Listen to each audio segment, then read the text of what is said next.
Let's read.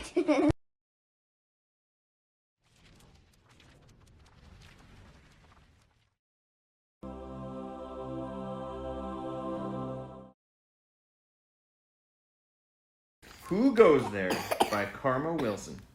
Illustrated by Ann Curry. Lewis Mouse lived all alone in a very small hole at the bottom of a very tall tree.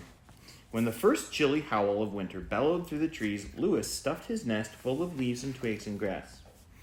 "My nest is warm," squeaked Lewis. "My nest is cozy, but something is missing. What could it be?" Of one thing Lewis was sure: a long, long winter was coming, and coming soon. "Ah, well, I will stay snug inside, nibble seeds, and sing along with the wind." But suddenly, after the wind's song, Lewis heard something he'd never heard before. Scritch, scritch. Lewis shivered. His whiskers twitched. What could it be? Lewis puffed up his chest and roared, "Who goes there? Who can it be? Who scritches and scratches and taps at my tree? Is it an owl? A great horned owl? A great horned owl who's out on the prowl?" He tiptoed to his door and peeked outside. He peered into the dark and saw nothing.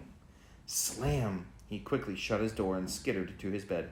"I must get some sleep," Lewis decided. But just as he drifted into a dream, scritch, scritch. His eyes popped open wide. He clutched his tail tightly. What was that noise? Who goes there? Who could it be? Who scritches and scratches and taps at my tree? Is it a cat? A sneaky old cat? A sneaky old cat who's scratching like that? Once again, he tiptoed to his door and peered into the vast dark night and saw nothing. All he heard was the wind. Since he knew he couldn't possibly sleep, Lewis made a cup of raspberry tea with honey. He tried not to think about the strange noises. "My nest is warm," said Lewis. "My nest is cozy, but something is missing. What could it be?" His thought was rudely interrupted.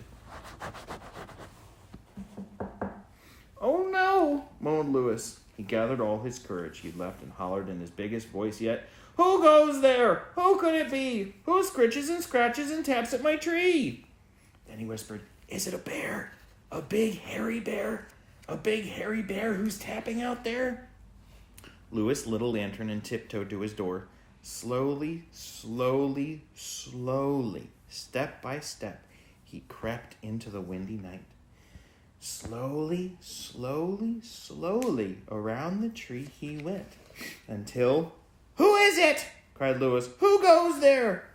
He saw two shining eyes peering out of a hole.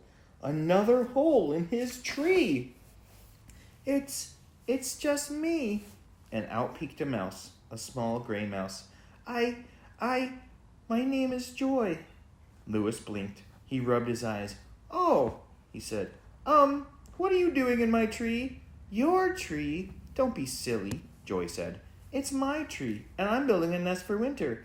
But I keep hearing this creature bellowing in the night. Oh, it's so very enormous and frightful. Have you heard it?" "Yes," Lewis giggled. "That enormous creature is me. I'm Lewis. I heard scritching, scratching, and tapping, and was afraid it might be an owl or a cat or even a bear.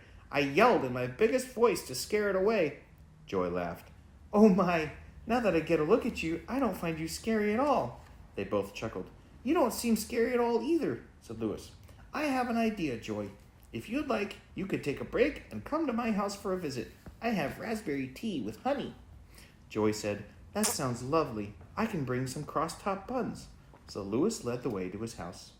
As they sat sipping tea and nibbling buns, Joy looked around her new friend's nest.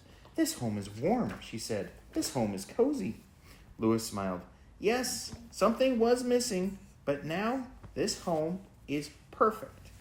The end.